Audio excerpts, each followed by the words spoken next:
Hello, Mr. Tom here. Today in our video lesson we are going to look at how to write a personal statement for when you're applying for universities. You are probably in grade 11 or grade 12 and you're starting to think about where you want to go after you graduate from school.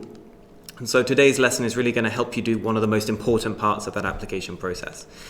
We're going to look at the following things in today's video. Firstly, we're going to look at what is a personal statement. You've probably heard that word many times. You're probably a little bit confused. Maybe you think you know what it is, but we'll go through step by step what it means. We'll look at where to start, how to sit down, and how to actually start producing your personal statement. We'll look at some things to include. We'll look at some things to avoid in writing a personal statement. And finally, we'll look at how to put it all together into one nice piece of writing for your university applications. So let's start with what is a personal statement. Sometimes you'll see it called a personal statement, a personal essay, a personal profile. It's going to be different if you're applying using UCAS to United Kingdom universities or using the Common App for North American universities. It's different in the UK, America, Canada, Australia.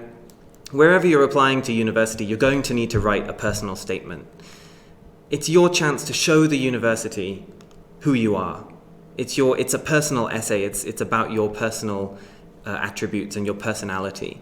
Why do you want to study at that university, and why do you want to study that particular subject? And what makes you deserving of a place at that university? This is your chance to stand out for the university. And it's important to remember, when you apply, this is one of the first things that the admissions officer is going to read about you. Of course, they're going to look at your transcript, they're going to look at your past grades, but this really is essential to get right. So where to start? You can't just sit down and think up a personal statement off the top of your head. You have to start somewhere. And my advice to you is to brainstorm. Before you start trying to write an essay, sit down with a pencil and paper and just brainstorm.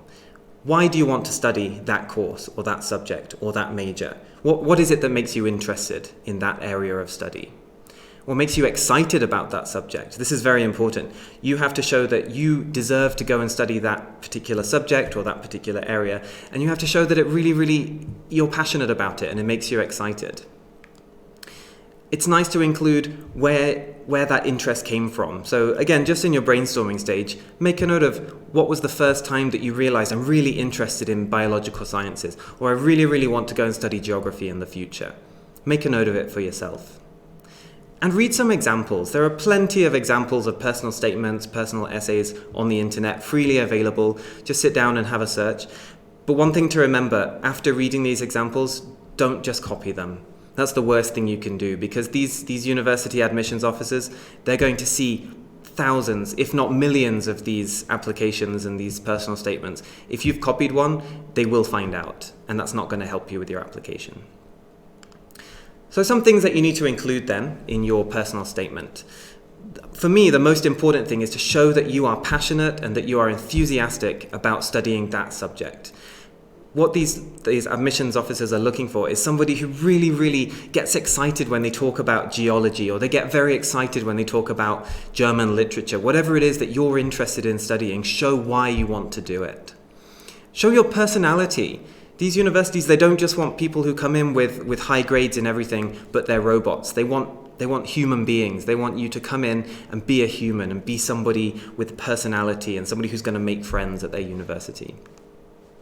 A good approach is to tell a story.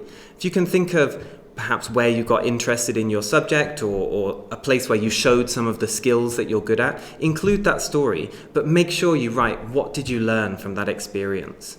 It's all very well to tell a story about the first time you ever went to a geography lesson and how excited it made you feel, but if you don't show how you've improved and how you've developed from that story, it's not going to be as useful. Another thing, which is perhaps more difficult to do, is to make yourself stand out. Every person who applies for university has something special about themselves. And that's what these people are looking for when they read your personal statements. You need to show that you are memorable, you are different from other people. And also you need to include the skills that you have. Everybody has different skills, and they're looking for people who've got skills that make you right for their university and for their subject. Some examples of these skills might include creativity, sensitivity, communication, leadership, those kind of things that you can show, yes, I've practiced that in my time in school, and now I'm going to move on to university and I can continue using these skills and I can continue getting better at these skills. Some things to avoid then. These are the traps that you might fall into when you're writing your personal statement. Don't be arrogant. It's very important that you show your strengths, for example, by telling a story or talking about something that you've done well, some of your achievements, but don't show off. Don't just talk about, I'm amazing, I'm great at this, you should pick me for your university. Use lots and lots of evidence, use stories to tell your examples. Avoid cliché stories. A cliché or a stereotype, you know, the kind of stories where you say, I've always wanted to be a doctor. You probably haven't always wanted to be a doctor, have you, since you were a baby? So try to make it a little bit more realistic to your life. Don't say something like, I once met somebody who told me, in the future, you are bound to be a teacher, and now I want to be a teacher. Again, these are cliches, they're not realistic, and these admissions officers don't want to read them. Be real, be realistic.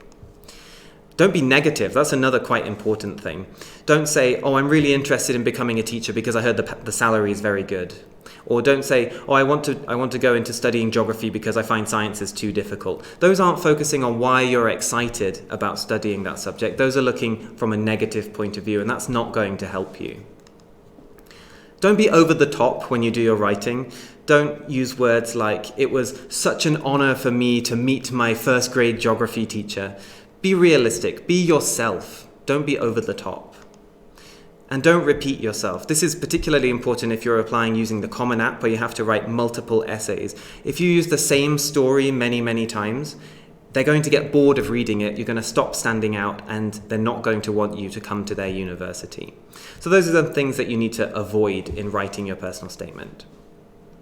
So how do you put it all together? You've made your brainstorm, you've written a list of things you want to include, of things you don't want to include. You now have to write it all together into one personal statement.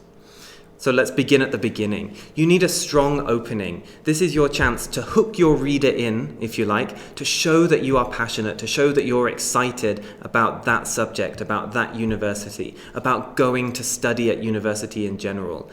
Be energetic in your beginning. In the middle section, this might be 1 or 2 or maybe even 3 paragraphs, but here you should include examples of your skills. And this is where you need to show a story that demonstrates you are deserving of a place at that university. Why should they pick you? What have you done? What can you do? And what are you going to do at that university? And then at the end of your personal statement, you want to look to the future. You want to talk about those skills that you've already demonstrated earlier on in your personal statement. How are they going to make you ready for university? How are they going to make you ready for life after secondary school? And that's it. That's basically how you're going to put all of those ideas into one piece of writing. If you need any help with your personal statement or any other part of your application for universities, you can send an email to universities@esm.edu.mn.